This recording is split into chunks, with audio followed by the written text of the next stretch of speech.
Capítulo 19. A surpresa sublime. Aprender será sempre valioso trabalho para o coração. Logo após minha vinda, observando que o combate pela extensão do bem se desdobra em todas as direções, acreditei na possibilidade de prosseguir no mesmo diapasão de atividade intensiva a que me consagrara na Terra. A luz interior, revelada por vários amigos, sem que a mínima réstia de claridade me assinalasse a presença, constituía a primeira evidência a sugerir a modificação de minha atitude mental. De que me valeria o demasiado movimento sem probabilidades de realização benéfica? Ali, o serviço pautava-se em linhas diferentes. Dentro do novo plano, a garantia do êxito permanece exclusivamente no indivíduo. Tal como o veículo precisa de combustível para se locomover, necessitava eu do fator equalidade para a nova luta em que ingressara. Semelhante impressão jazia, mal esboçada em mim, quando o encontro com o infeliz perseguidor me impôs violentamente. Dele ouvira referências amargas que me dilaceravam o ser. Entretanto, reconheci tamanho proveito nas reprimendas recebidas que julguei precioso serviço, continuar registrando as impressões das almas perturbadas a meu respeito. Não seria esse o recurso de realizações vindouras? Depois da morte, o julgamento, por mais desagradável, é uma bênção. Pouco a pouco entendi que era necessário ouvir com humanidade a fim de agir com proveito. O contato direto com um obsessor vulgar aclarara-me a consciência.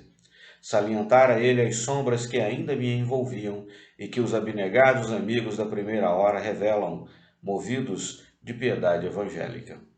É imprescindível evitar a precipitação e meditar antes de atacar novas obras. Desejando preparar-me convenientemente a fim de servir, passei a visitar, sozinho ou acompanhado de outros colegas, as mais diversas associações de espíritos endurecidos e sofredores. O irmão Andrade, Marta e outros amigos que me prestavam contínua assistência, atentando agora para as minhas necessidades de reajustamento, deixaram-me sob o exclusivo cuidado da escola de iluminação, que passei a frequentar carinhosamente. Cada lição era nova página de sabedoria reveladora, concitando-me ao desejável aprimoramento.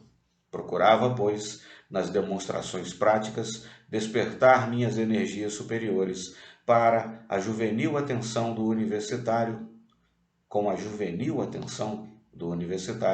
dedicado aos livros, interessado em organizar conscienciosamente o próprio futuro. Era preciso buscar humildade no autoconhecimento, através das acusações merecidas ou imerecidas. Não me faltaria coragem para fazê-lo. Sempre que os intervalos naturais dos estudos e tarefas do Instituto Iluminativo me favoreciam, dirigia-me incontinente para as zonas de espíritos transviados, exercitando a minha capacidade de suportação. Da boca de inúmeros infelizes e ignorantes, ouvi longas recordações de mais atos. Criticavam-me acerbamente, discutiam-me propósitos e intenções. Antigas faltas de épocas recuadas, que eu supunha esquecidas, eram trazidas à tona dos remoques verbais. Erros da mocidade, omissões da idade madura, gestos eventuais de aspereza, pequenas promessas não cumpridas, problemas de sentimento não liquidados, tudo, enfim, era resolvido pelos inimigos do bem, dos quais me aproximei nas melhores disposições de entendimento fraterno. Consoante as lições novas, armazenava semelhante material com o cuidado do homem prevenido, que guarda lanternas adequadas para as horas escuras. Em muitas ocasiões, afastei-me do campo de luta, em lágrimas, considerando as alegações que me eram atiradas em rosto. Mas, que fazer? Esse, sem dúvida, era o melhor caminho para identificar os próprios defeitos e extirpá-los. Há companheiros que se não resignam a esse gênero de esforço. No entanto, para ganhar tempo observei, desde o primeiro instante, que nesse processo de esclarecimento é possível abreviar a própria renovação para o bem e limitar grandes lutas. Por mais de 200 dias, consagrava-me à teoria de iluminação na escola e à prática intensiva dos ensinamentos junto aos irmãos desventurados, quando, certa noite, de volta ao lar espiritual, sozinho, fui assaltado por furioso grupo de clérigos desencarnados, os quais evidenciavam, nas palavras e nos gestos, profunda ignorância e lastimável insensatez. Ao que me pareceu, vinham intencionalmente em meu encalço, tentando infundir-me desequilíbrio e terror. Embuçados em capuzes de trevas, contei-os um a um. Eram 16 figuras de aspecto sinistro. Acercavam-se de mim, violentos e sarcásticos. Rememoravam os ataques que, por vezes, impensadamente, desfechara eu sobre os padres. Cobriam-me de insultos e ameaçaram-me sem compaixão. Relembrei a antipatia que indevidamente lhes dedicara à classe respeitável e, satisfeito, reconheci-me transformado, diferente. Aqueles punhos cerrados e erguidos contra mim não me intimidavam e nem me sugeriam reação. Achava-me tranquilo, não obstante surpreso. Trouxe, contudo, à memória as lições evangélicas de que me achava em pleno curso e, isolando a mente da gritaria infernal, pus-me em meditação. Não nos aconselhara o Senhor a orar pelos que nos perseguem? Não exemplificara a permuta do bem pelo mal? Não nos pedia, Ele, ajudar os inimigos e amparar os que nos caluniam e odeiam?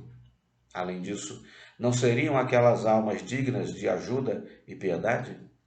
Possivelmente, várias circunstâncias haviam conspirado na existência terrestre contra os seus ideais de melhor sorte. Se a providência divina não me oferecesse recursos de mais amplo conhecimento da vida, se fosse obrigado, no princípio da luta humana, a demorar-me nas fórmulas de fanatismo religioso, teria alcançado suficiente energia para libertar-me? E se o padre houvera sido eu, como toleraria as disciplinas? Teria bastante coragem para arrostar os obstáculos impostos pelas vaidades da posição decorrentes dos compromissos eclesiásticos? Solucionaria sem perturbações os problemas do partidarismo dogmático? Afinal, por que se achavam na desventura de ignorarem o Cristo da bondade e do entendimento, ou eu, que já compreendia de algum modo a necessidade de trabalhar, lutar e sofrer pela redenção própria? Tocado por sincero desejo de auxiliá-los, entreguei-me à prece, não como de outras vezes, em que emitia palavras de louvor e súplica com bases menos profundas no sentimento. Intentava, com toda a alma, ser útil àquela falange de entidades inconscientes. Em verdade, não possuía algo de bom em mim mesmo.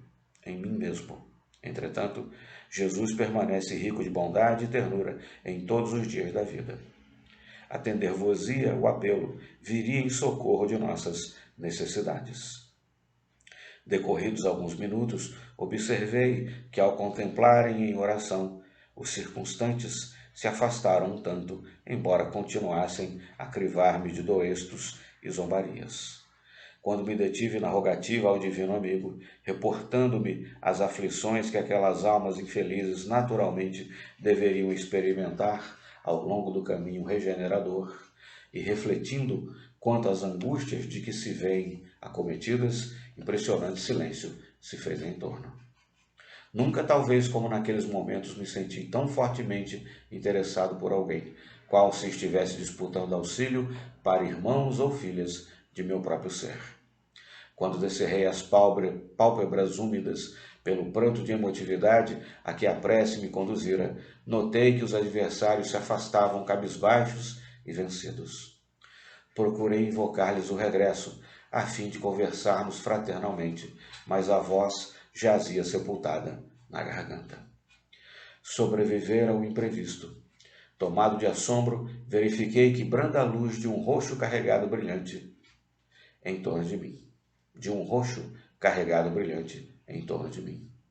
Ó Senhor, como pintar a comoção da alma livre aos companheiros que ainda se encontram jungidos as limitações da carne? Surpreendido com semelhante luminosidade, senti-me chumbado ao solo.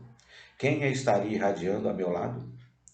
Cerrei os olhos novamente para agradecer a presença do benfeitor, que, por certo, ali se encontrava junto de mim. No entanto, apesar de recolher-me à intimidade do próprio eu, via ainda os raios a se renovarem no meu íntimo. Intrigado, refugiei-me de novo na prece, em silêncio, quando em meio da massa luminescente lobriguei o vulto de alguém que procurava evidenciar-se. Era Bittencourt Sampaio a estimular-me o coração para o bem.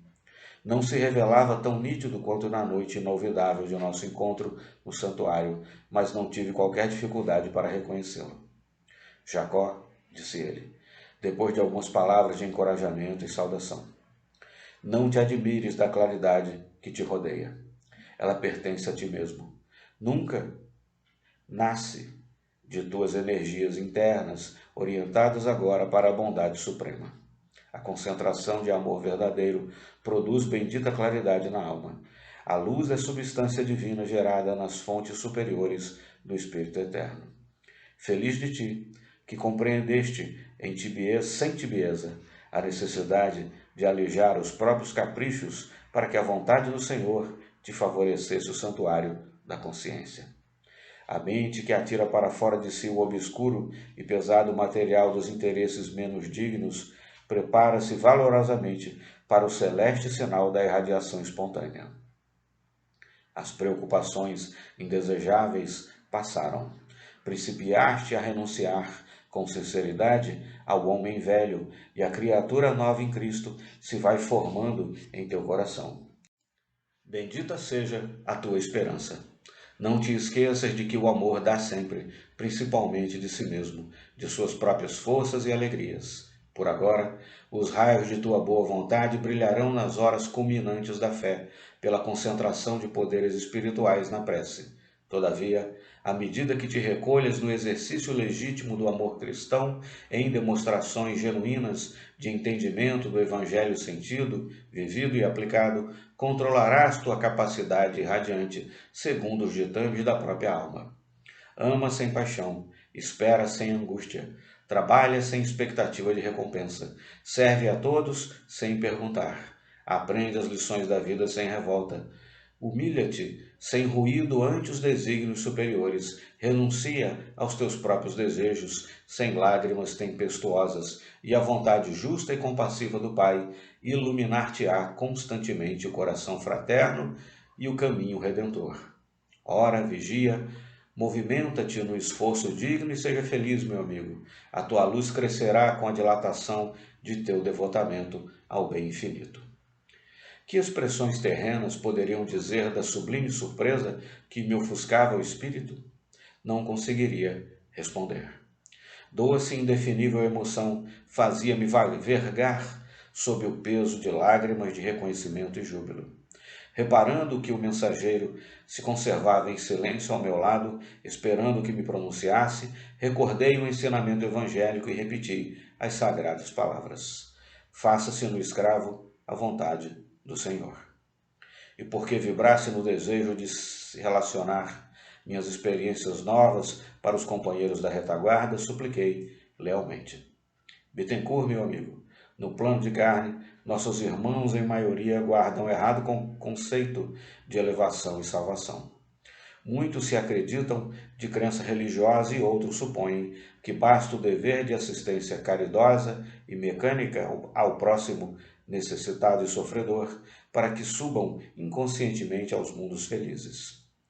Poucos se previnem quanto à exigência de aprimorarem a si mesmos, a fim de irradiarem somente o amor que o Mestre nos legou. Ser-me-á permitido dar-lhes notícia da esfera nova? Talvez minha humilde experiência pessoal aproveite a alguns deles para que se decidam a praticar o Evangelho e a servi-lo acima de si mesmos, com esquecimento da vaidade, do orgulho, do egoísmo e da discórdia que muitas vezes nos requeimam o coração. Sim, Jacó, concordou atencioso, será autorizado a fazê-lo. Entretanto, contém os impulsos que te sugerem a iniciativa. Evita as referências pessoais em teu correio fraterno. Em muitas circunstâncias, a citação de um simples nome provoca enormes perturbações mentais em torno da criatura a quem nos referimos. Não tentes impor convicções a espírito algum, ainda mesmo em se tratando dos mais profundamente amados. Conta o teu caso tranquilamente aos que te puderem ouvir longe da curiosidade enfermiça que nunca se anima ao trabalho sério, sem olvidares a função do tempo na sementeira da fé. Aprende a esperar no serviço edificante, impessoalizando as boas obras. Guarda-te dos maus desejos de tudo dizer indiscriminadamente a um só minuto. A ocasião de plantar e cultivar, colher e selecionar. A verdade é como a luz, que não convenientemente dosada pode cegar os olhos ao invés de iluminá-los. Transmite, pois, as tuas notícias prudentemente, sem a presunção de seres aproveitados e aceito no imediatismo da luta humana, e acalma-te sem demora, convencido de que toda criatura, tanto quanto aconteceu conosco, deixará um dia o patrimônio da carne, com tudo que lhe diz respeito no campo da ilusão educativa ou na sombra devastadora. Ajuda a planta a desenvolver-se e florir, mas não lhe violente o germe, a fim de que o fruto apareça no momento preciso. Em seguida, Bittencourt despediu-se com palavras reconfortantes e amigas, deixando-me na consoladora certeza de que me seria possível esclarecer os irmãos de luta e de ideal quanto às surpresas que me haviam aguardado além da morte. Que alegria maior poderia felicitar-me o coração de lutador?